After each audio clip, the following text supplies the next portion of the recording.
Se quedó completamente solo en las interminables llanuras cuando todos los demás ya se habían rendido. Tenía 18 años, sin ayuda, sin experiencia y sin prácticamente ninguna posibilidad de sobrevivir a un invierno del que se hablaría durante décadas. Mientras otros huían, él hizo algo que parecía una locura. Comenzó a construir un muro con la misma tierra alrededor de un viejo granero. La gente se reía, lo daba por perdido y esperaba verlo regresar derrotado. Pero cuando llegó el frío más brutal, ocurrió algo que nadie pudo explicar. Esta es una historia de supervivencia, determinación y una solución simple que resultó ser más fuerte que la propia naturaleza. En el otoño de 1887, cuando el cielo parecía extenderse sin fin sobre las llanuras del norte de Colorado, el viento recorría la tierra seca con una constancia casi viva, como si tuviera memoria y voluntad propias. No había árboles que lo detuvieran, ni colinas que lo suavizaran. Solo una extensión abierta, áspera, donde cada movimiento del aire se convertía en una presencia tangible. En medio de ese paisaje, visible desde el camino del condado para cualquiera que pasara, un joven trabajaba solo. Daniel Hayes, apenas un muchacho de 18 años, se inclinaba una y otra vez sobre la tierra, empujando un pesado arado oxidado que no estaba hecho para manos humanas. La herramienta, diseñada para ser tirada por caballos, avanzaba con dificultad bajo su esfuerzo, cortando tiras gruesas de césped endurecido por raíces entrelazadas. Cada movimiento era lento, casi doloroso, y sin embargo constante. No había prisa en sus gestos, pero tampoco descanso. El ritmo de su trabajo se había vuelto mecánico, repetitivo, como si hubiera dejado de pensar en cada acción individual y se hubiera entregado a una única tarea continua. Después de cada corte, Daniel se detenía solo lo suficiente para separar el bloque de tierra con una pala vieja, formando piezas rectangulares pesadas, densas, casi compactas como piedra. Luego las arrastraba sobre una improvisada estructura hecha con 2 troncos y cuero gastado, llevándolas hasta el viejo granero que se alzaba unos metros más allá. Allí, una construcción extraña comenzaba a tomar forma. No era una cerca ni una extensión convencional. Era una pared de tierra, gruesa, sólida, que abrazaba el granero por sus lados norte y oeste. Los pocos viajeros que cruzaban aquel camino no podían evitar reducir la marcha. Observaban durante unos segundos, frunciendo el ceño, tratando de entender lo que veían. Algunos sacudían la cabeza antes de seguir su camino. No había necesidad de palabras. La escena hablaba por sí sola. En sus mentes, aquella labor no era trabajo, sino un error. No era planificación, sino obstinación.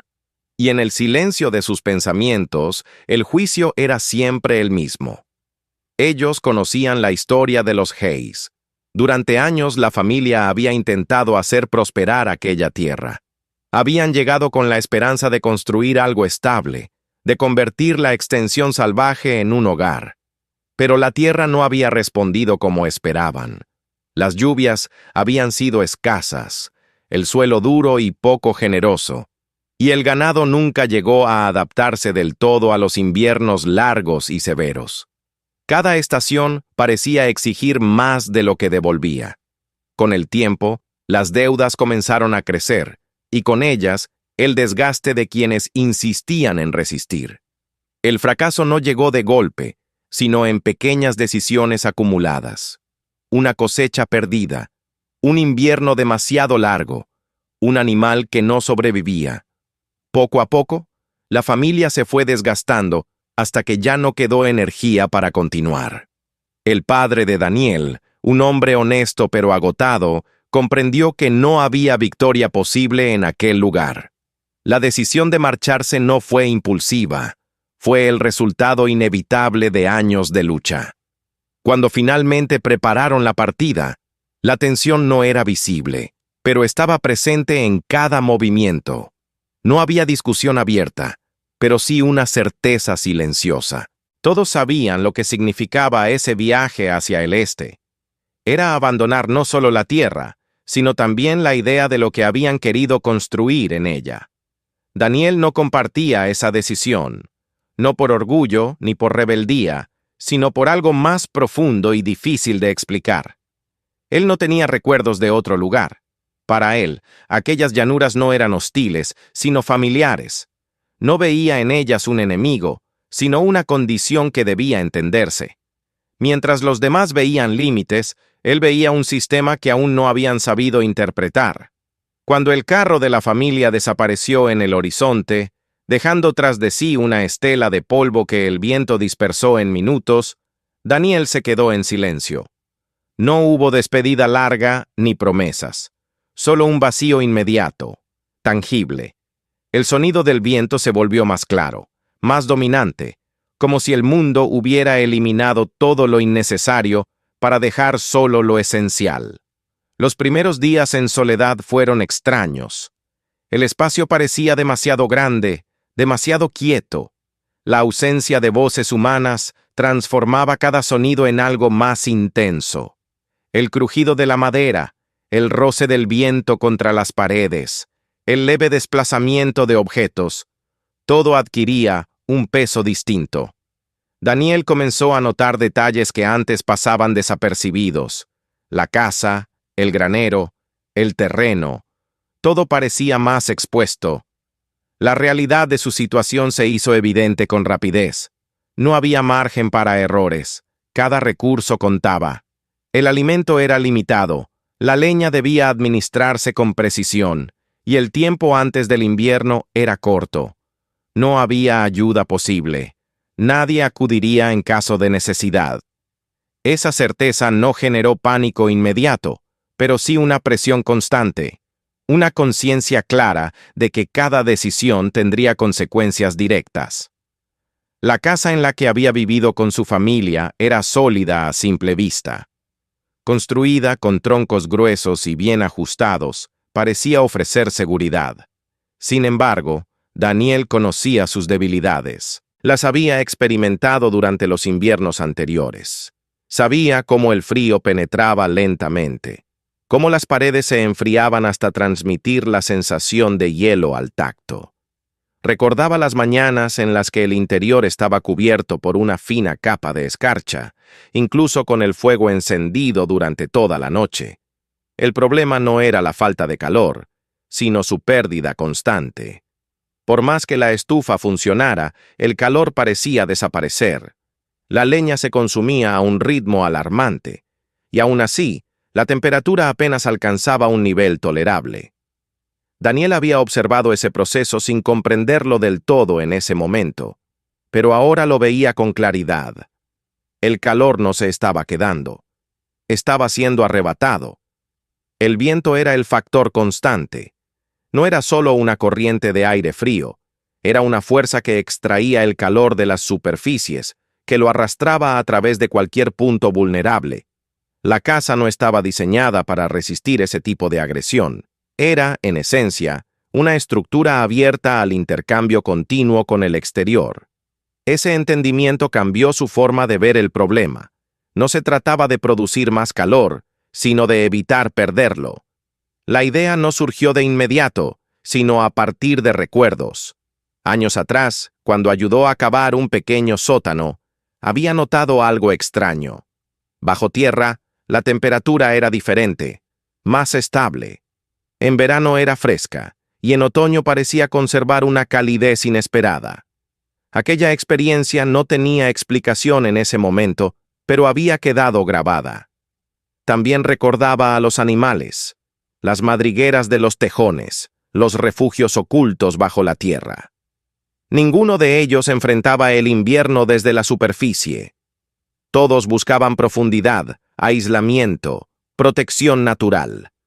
No luchaban contra el entorno, se adaptaban a él. Esa observación se convirtió en una idea clara. La tierra no era el problema, era la solución. Daniel comenzó a reorganizar sus pensamientos. La casa era demasiado grande, demasiado expuesta. Intentar mantenerla caliente sería un esfuerzo inútil. El granero, en cambio, ofrecía otras posibilidades. Era más compacto, más resistente, y podía transformarse.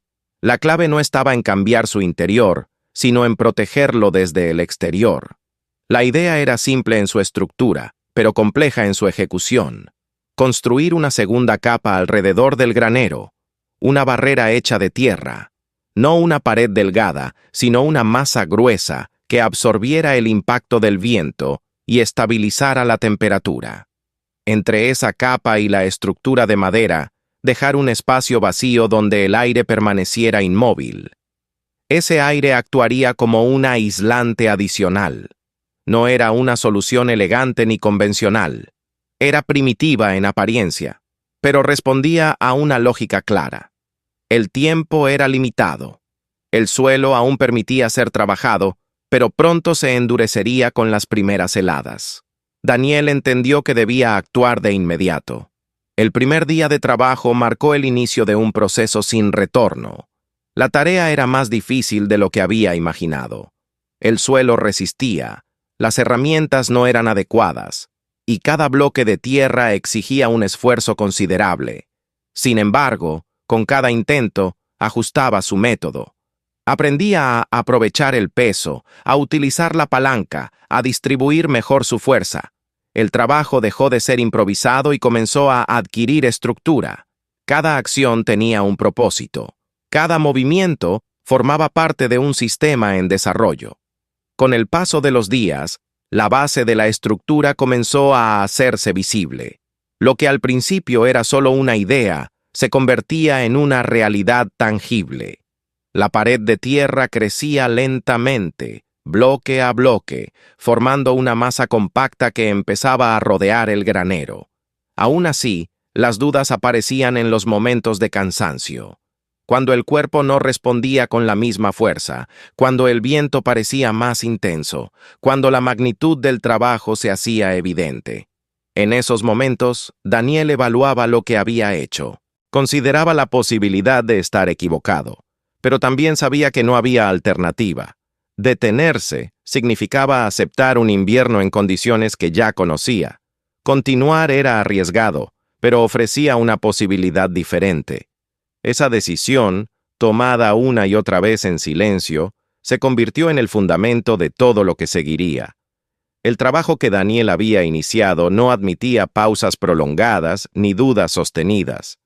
La decisión tomada al final de los primeros días se transformó en un ritmo constante que absorbía cada hora de luz.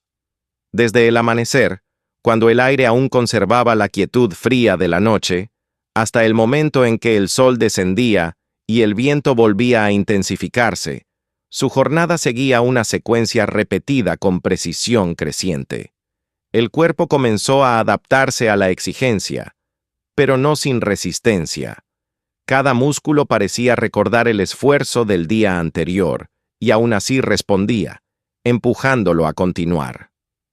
El proceso de cortar el césped endurecido se convirtió en una técnica que perfeccionaba con cada intento.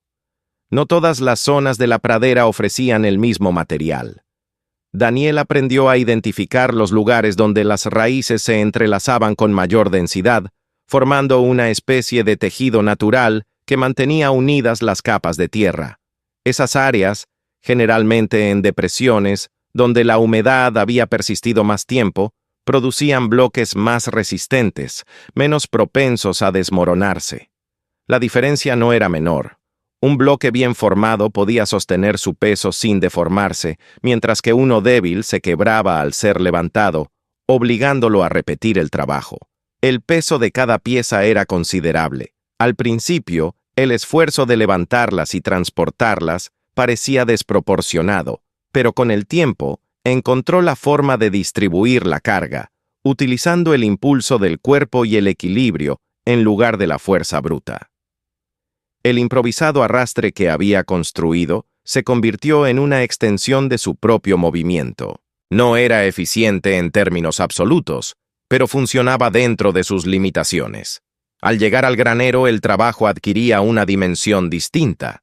Allí no se trataba solo de acumular tierra, sino de construir. Daniel comenzó a disponer los bloques siguiendo un patrón, que había observado en construcciones de ladrillo. Alternaba las juntas, evitando que las líneas de unión coincidieran verticalmente.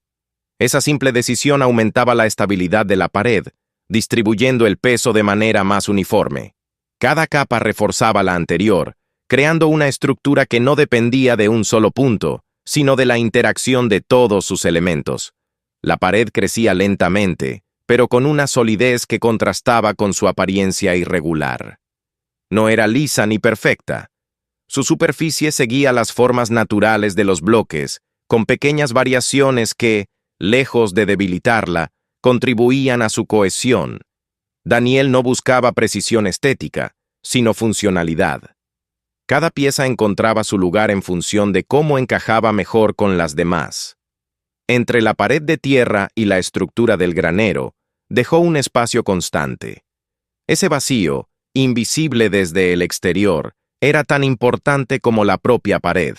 Daniel comprendía que ese aire inmóvil actuaría como una barrera adicional, reduciendo la transferencia de calor.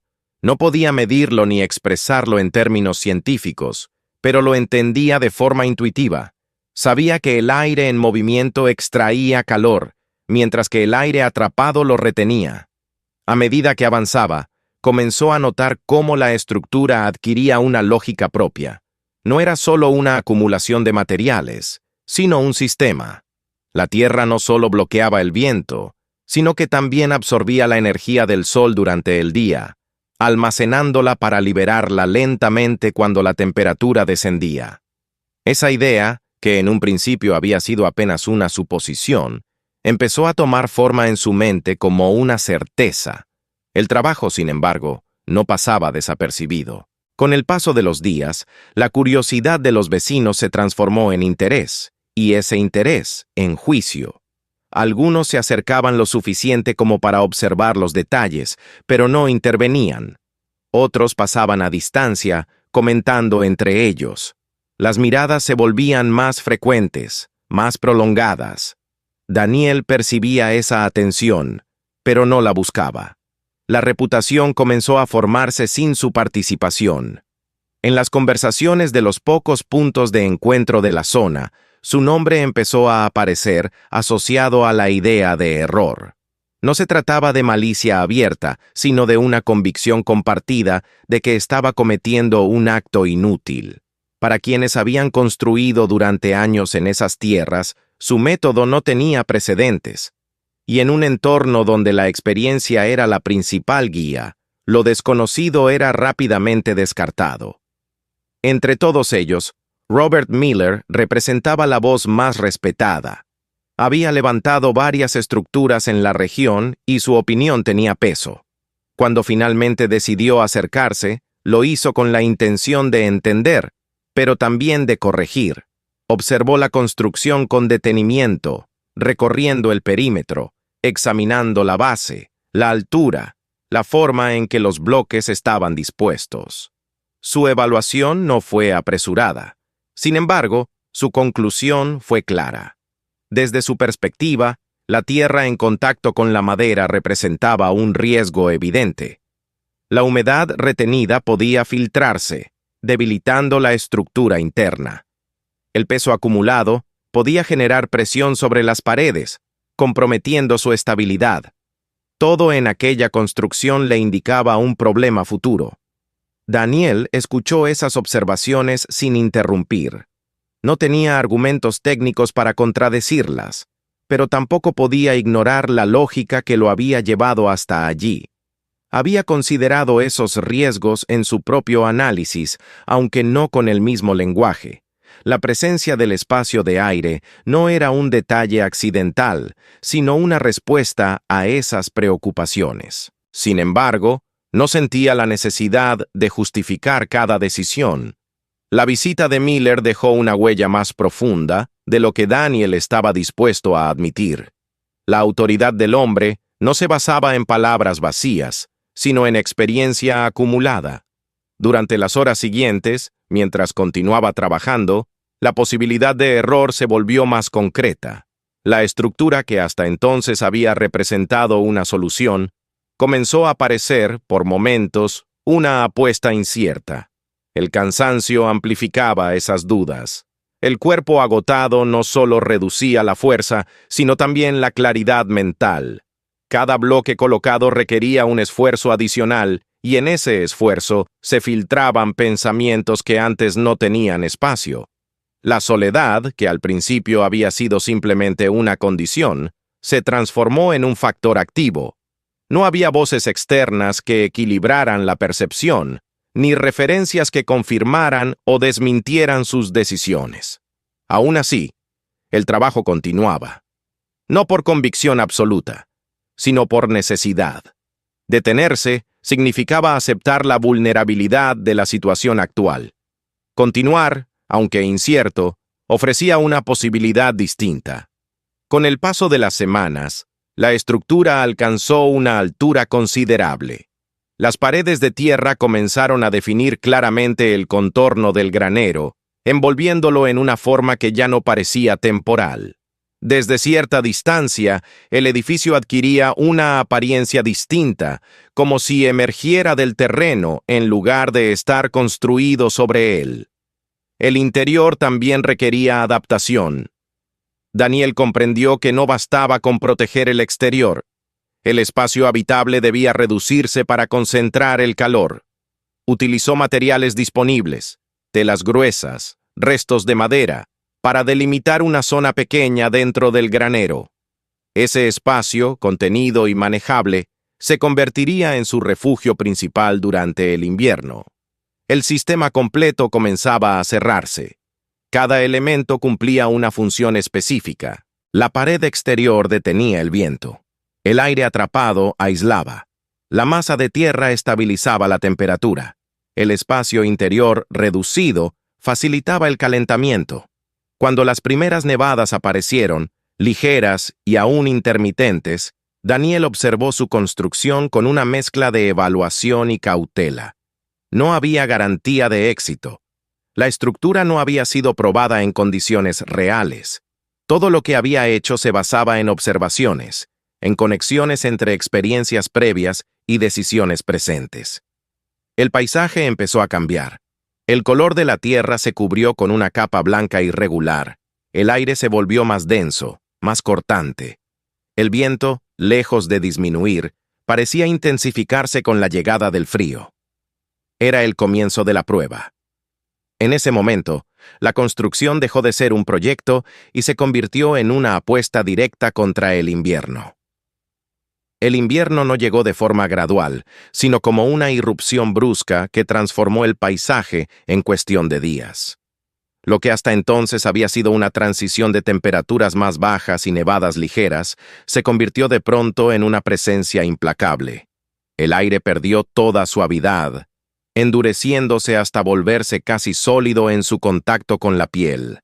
El viento, constante desde siempre en aquellas llanuras, adquirió una intensidad distinta, más afilada, más agresiva, como si cada ráfaga llevara consigo una intención clara de desgastar todo lo que encontrara a su paso. Las primeras noches de frío extremo marcaron el comienzo real de la prueba. Las temperaturas descendieron rápidamente, mucho más de lo habitual incluso para aquella región. El termómetro del pequeño puesto comercial, situado a varios kilómetros, registraba cifras que pocos recordaban haber visto con tanta persistencia. El frío no solo era intenso, sino continuo. No había tregua entre un día y otro. La diferencia entre la noche y el día se reducía, y la luz del sol apenas lograba modificar la sensación térmica. Pronto llegó la tormenta que definiría aquel invierno. El cielo se cerró por completo, y la nieve comenzó a caer con una densidad que dificultaba la visión más allá de unos pocos metros. El viento no permitía que los copos descendieran de forma vertical. Los arrastraba en líneas horizontales, convirtiendo el aire en una corriente blanca en constante movimiento. La visibilidad desapareció. Las referencias del terreno se borraron. El mundo quedó reducido a un espacio inmediato, incierto, dominado por el ruido del viento y el impacto de la nieve. Durante días, la tormenta no dio señales de debilitarse. Las estructuras más expuestas comenzaron a acumular capas de nieve que aumentaban su peso y presión. Las cercas desaparecieron bajo los montículos formados por el viento. Los caminos dejaron de ser transitables.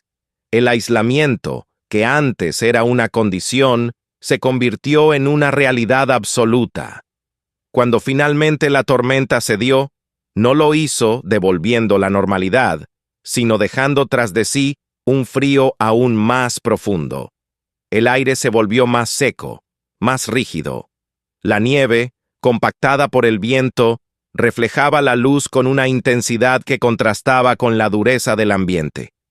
Era un frío que no se movía, que no fluctuaba, que simplemente permanecía. En las granjas cercanas, la situación se deterioró con rapidez. Las familias, acostumbradas a inviernos difíciles, se encontraron ante condiciones que superaban su experiencia. El consumo de leña aumentó de forma drástica.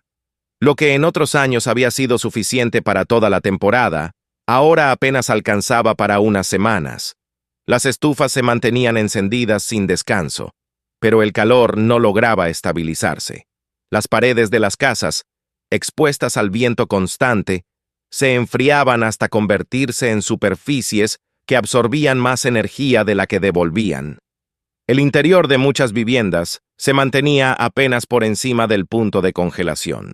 El aire era húmedo, pesado, cargado de humo en algunos casos debido al uso de madera verde que producía más residuos que calor efectivo. Las chimeneas requerían limpieza constante y aún así se bloqueaban con hielo o acumulaciones que reducían su eficacia. El riesgo no era solo el frío, sino también el aire viciado. El ganado sufrió las consecuencias de forma directa. Aquellos animales que no contaban con refugios adecuados quedaron expuestos a temperaturas que su organismo no podía soportar. Las pérdidas se acumularon en cuestión de días. Los corrales, enterrados bajo la nieve, dificultaban el acceso a los animales y el esfuerzo necesario para mantenerlos con vida aumentaba a medida que las condiciones empeoraban. La vida cotidiana se redujo a una secuencia de tareas esenciales: mantener el fuego, asegurar el agua, proteger lo poco que aún funcionaba. Cada día exigía más que el anterior, y el margen de error se volvía inexistente. La fatiga no era solo física, sino mental. La sensación de estar perdiendo una batalla constante se extendía entre quienes habían confiado en métodos que ahora demostraban sus límites. En medio de esa situación, comenzó a surgir una observación que no encajaba con el resto del panorama. En la propiedad de Daniel Hayes no se veían señales de la misma lucha. No había columnas densas de humo saliendo de la chimenea, como ocurría en otras casas donde el fuego se alimentaba sin descanso. Solo una línea delgada, constante, ascendía desde el techo del granero, disipándose con suavidad en el aire frío. Esa diferencia no pasó desapercibida. Al principio, fue una curiosidad. Luego, una duda. Finalmente, una inquietud. Algunos comenzaron a preguntarse cómo era posible que, en condiciones tan extremas, el consumo de combustible pareciera tan bajo. No había signos de actividad desesperada, ni movimientos acelerados, ni acumulaciones visibles de leña reduciéndose a gran velocidad. Robert Miller fue uno de los primeros en notar esa anomalía de manera consciente. Su propia situación no era crítica en términos absolutos, pero sí lo suficientemente difícil como para hacerle cuestionar cualquier irregularidad. Había utilizado gran parte de su reserva de leña, y aún así, apenas lograba mantener una temperatura que permitiera el funcionamiento básico de su hogar. Cada día requería una planificación cuidadosa del consumo, y aún así, la eficiencia era baja. La imagen de Daniel trabajando en otoño, construyendo aquella estructura que él mismo había considerado errónea, regresó a su mente con una persistencia inesperada. No como un recuerdo trivial, sino como una posibilidad que no había sido explorada del todo. La decisión de acercarse no fue impulsiva. Fue el resultado de una necesidad creciente de entender. No se trataba de confirmar un error, sino de verificar una diferencia. El viaje hasta la propiedad de Daniel se realizó en condiciones difíciles, con el frío afectando cada movimiento y el aire cortando la respiración con cada inhalación. Al llegar, el entorno se encontraba en un silencio denso. La nieve cubría el terreno de forma uniforme, y el granero, parcialmente integrado en la masa de tierra que lo rodeaba, parecía menos una construcción y más una formación natural. No había señales de deterioro visible. La estructura permanecía intacta. Al acercarse a la entrada, Miller percibió el primer contraste antes incluso de cruzar el umbral. El aire que escapaba por la apertura no tenía la agresividad del exterior. Era más suave, más estable. No era una ráfaga caliente, sino una transición clara entre dos ambientes distintos. El interior confirmaba lo que esa primera impresión sugería. La temperatura no era elevada en términos absolutos, pero sí claramente superior a la que se experimentaba fuera. No había corrientes de aire perceptibles, ni zonas frías evidentes. El espacio estaba contenido, organizado, y la fuente de calor, una pequeña estufa, funcionaba sin signos de sobrecarga. Miller recorrió el interior con una atención distinta a la de su visita anterior. Ya no buscaba errores evidentes, sino comprender el funcionamiento. Tocó las superficies de madera, esperando encontrar humedad o frío extremo, pero encontró una temperatura estable, sin condensación visible. El aire no estaba cargado de humo ni de humedad excesiva. La observación se transformó en análisis. La diferencia entre el exterior y el interior no podía explicarse solo por la estufa. Había un sistema en funcionamiento. La pared de tierra, que había considerado un problema, actuaba como una barrera eficaz contra el viento. El espacio de aire, que había subestimado, reducía la transferencia de temperatura. La masa de tierra absorbía y liberaba energía de forma gradual, evitando los cambios bruscos. La conclusión no fue inmediata, pero sí inevitable. Lo que había interpretado como un error era, en realidad, una solución basada en principios que no había considerado en su práctica habitual. No se trataba de una mejora incremental, sino de un enfoque diferente. Ese reconocimiento no eliminó su experiencia previa, pero la recontextualizó. Comprendió que había estado enfrentando el problema desde una perspectiva limitada, centrada en la producción de calor, sin atender lo suficiente a su conservación. La salida del granero no marcó el final de esa comprensión, sino su inicio. La información obtenida no podía ignorarse. En los días siguientes, la observación de la situación en otras granjas se volvió más precisa. Las diferencias se hicieron más evidentes. El cambio no fue inmediato ni uniforme, pero comenzó a manifestarse. Algunos, impulsados por la necesidad más que por la convicción, intentaron replicar partes del sistema. No se trataba de copiar cada detalle, sino de aplicar el principio, reducir la exposición, aumentar la masa, crear barreras contra el viento. Con el tiempo, los resultados confirmaron lo que había comenzado como una anomalía. Las estructuras modificadas mostraban mejoras claras en la retención del calor. El consumo de combustible disminuía y las condiciones internas se estabilizaban. El invierno, que había sido una amenaza constante, comenzó a percibirse de otra manera, no como un enemigo invencible, sino como una condición que podía gestionarse con un enfoque adecuado.